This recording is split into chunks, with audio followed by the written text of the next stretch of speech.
اس سلسلہ مجددی کی پہلی کڑی ہے حضرت عمر بن عبدالعزیز رحمت اللہ علیہ، جنہیں ہمارے ہاں 5واں خلیفہ راشد بھی کہا جاتا ہے۔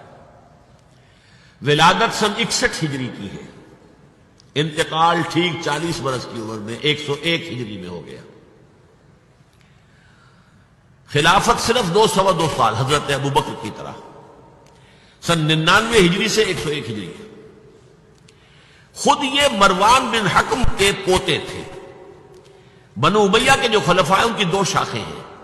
امیہ کے 2 بیٹوں سے جو شاخیں چلی ہیں، ایک حرب سے چلی ہے، اس میں ابو سفیان تھے لیکن وہ خلیفہ نہیں تھے، لیکن امیر معاویہ، پھر یزید کا بیٹا تھا معاویہ ثانی۔ دوسری شاخ جو تھی وہ مروان بن حکم سے چلی ہے، اور اس میں ہے اصل میں جو 10 خلفاء آئے ہیں بنو امیہ کے۔ یہ مروان بن حکم کے پوتے تھے، لیکن ان کی والدہ حضرت عمر کی پوتی تھی۔ یہ جو امتزاج ہوا ہے، یہ جو حضرت عمر فاروق رضی اللہ تعالیٰ عنہ کا خون ان کی رگوں میں پہنچا ہے، اب وہ بڑا مشہور واقعہ ہے، دلچسپ واقعہ ہے کہ حضرت عمر ایک روز اپنی رات کی گشت پر تھے، جو آپ خبر گیری کے لیے رات کو سفر کرتے تھے شہر کے اندر، تو آپ نے دیکھا small hours of the morning, صبح کا فجر سے کچھ وقت پہلے وقت ہوگا، ایک گھر میں سے آواز آ رہی ہے ماں بیٹی کی گفتگو کی۔ ماں نے کہا بیٹی بکریوں کا دودھ نکال لیا، دہو لیا؟ کہ ہاں امی۔ اچھا اس میں کچھ پانی ملا دو۔ انہوں نے کہا امی آپ نے سنا نہیں، خلیفہ نے منادی کرائی تھی کہ دودھ میں پانی ملانا غلط ہے، ہرگز کوئی پانی نہ ملایا جائے۔ ماں نے کہا تو بیٹی خلیفہ یہاں کوئی موجود ہے، کوئی دیکھ رہا ہے، پانی ملا دو۔ بیٹے نے کہا کہ امی خلیفہ نہیں ہے، اللہ تو موجود ہے، اللہ تو دیکھ رہا ہے۔ حضرت عمر نے وہ بات سن لی، اس گھر کو آپ نے تاک لیا اور جا کے اپنے بیٹے عاصم سے کہا کہ وہاں رشتہ کر لو۔ وہ ہے لڑکی پھر جس کے نسل سے یہ حضرت عمر بن عبدالعزیز یہ پیدا ہوئی۔ تو یہ در حقیقت پوتی ہے حضرت عمر فاروق کی، ان کی والدہ ام عاصم، اور یہ خود پوتے تھے مروان بن حکم کے۔ اور جو 8واں خلیفہ تھا بنو امیہ کا سلیمان، اس کی وصیت کے مطابق یہ خلافت ان کو ملی تھی۔ اب آپ ذرا یہ سوچئے، جائزہ جو ہمیں آج لینا ہے، اس وقت تک دین کے اوپر کون سے گرد و غبار آئے تھے کہ جن کو حضرت عمر بن عبدالعزیز نے صاف کیا؟ ابھی 100 برس بھی نہیں ہوئے حضور کے انتقال کو، ابھی یہ 90 برس ہو گئے ہوں گے یا 80-85 برس ہو گئے۔ عقائد میں کوئی ٹیڑھ نہیں آیا، ابھی کوئی یونان کا فلسفہ نہیں آیا، ابھی کہیں کوئی منطق نہیں آئی، کچھ نہیں آئی۔ عقائد سیدھے سادہ جو عربوں کے تھے وہ ہے۔ اعمال میں بھی کوئی تبدیلی نہیں آئی، مسلمانوں کے اعمال اخلاق تقریباً وہی ہے۔ کچھ کمی ہو گئی، کچھ دنیا کی طرف زیادہ رغبت ہو گئی ہوگی، مال اور دولت دنیا سے زیادہ دلچسپی ہو گئی ہوگی، بس۔ لیکن دینی اعتبار سے کوئی فساد، کوئی خرابی کوئی نہیں تھی۔ خرابی کہاں آئی تھی؟ نظام حکومت میں خرابی آئی تھی۔ اسلامی نظام حکومت میں، اسلامی خلافت کے نظام میں کیا چیزیں ہوتی ہیں؟ نمبر 1 اللہ کی حاکمیت، کتاب و سنت کی بالادستی، ٹھیک، یہ تو یقیناً جیسے تھی ویسے ہی اب بھی تھی، لوگوں کی انفرادی زندگیوں میں اب بھی تھی۔ اور یہ کہ کم سے کم نظری طور پر حکومت کی سطح پر بھی یہ حکومت اللہ کی اور کتاب و سنت کی ٹوٹل بالادستی، اس کو تسلیم کیا جاتا تھا۔ فرق کہاں آیا؟ خلافت راستہ شورائی حکومت تھی، کہ اب جو حکومت بنو امیہ کی بن گئی، جسے حضور نے ملکن کہا ہے، ملوکیت، کو مانا انداز، ہمارا اختیار ہے، جو ہم چاہیں گے کریں گے۔ زمین و آسمان کا فرق واقع ہو گیا۔ وہاں خلیفہ کا انتخاب ہوتا تھا مشورے سے، امرہم شورا بینہم عن مشورۃ المسلمین۔ یہاں اب خلافت ہو گئی قبائلی، بنو امیہ، بنو عباس، اور موسی ہو گئی، باپ کے بعد بیٹا، بیٹے کے بعد پوتا۔ وہاں بیت المال مسلمانوں کی ملکیت، مسلمانوں کی امانت تھا خلیفہ کے پاس، اور خلیفہ کا حق اس میں صرف اتنا تھا جیسے کہ حضرت ابوبکر نے فرمایا، حضرت عمر نے فرمایا، اور یہی بات عمر بن عبدالعزیز نے کہی کہ جتنا حق کے قرآن نے دیا ہے کسی مسلمان کو، اگر اس کی زیر کفالت کو یتیم ہو، یتیموں کا مال بھی ہے، اس کی دیکھ بھال وہ کر رہا ہے یتیم کا، اگر وہ غنی ہے تو اسے 1 پیسہ بھی لینا یتیم کے مال میں سے حرام ہے۔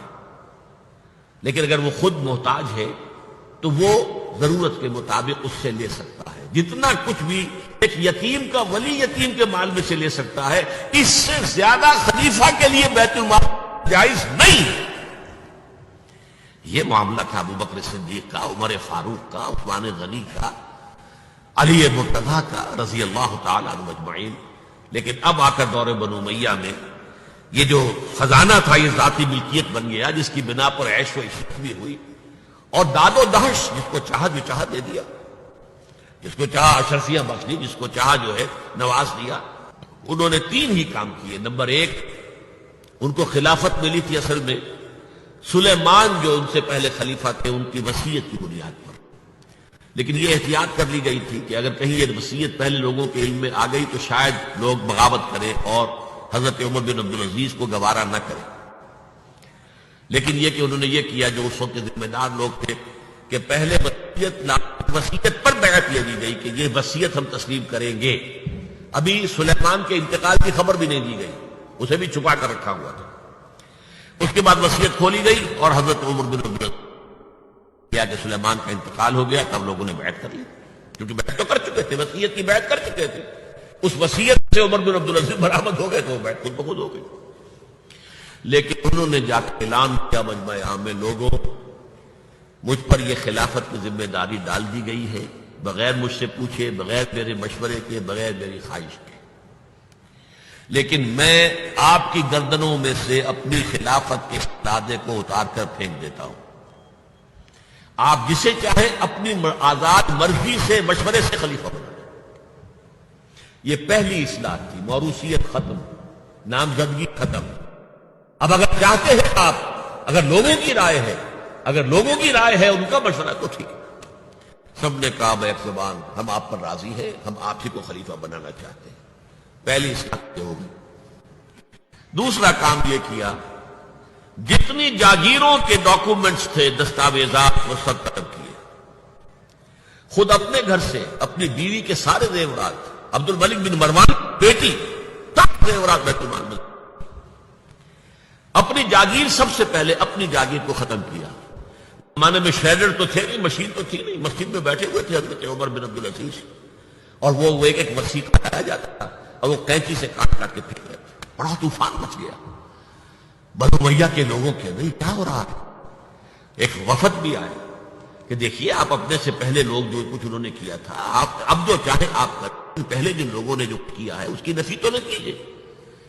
حضرت عمر بن عبدالعزیز پوچھتے ہیں دیکھو اگر تمہارے پاس ایک فرمان ہو امیر معاویہ کا اور ایک ہو ان کے بعد کسی 5ویں پشت کے اندر آنے والے کا، تو کے فرمان کو زیادہ اہمیت ہوگی؟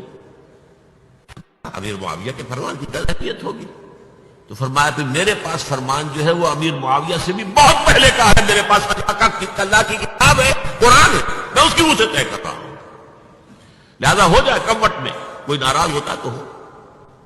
ساری جاگیریں ختم کر دی.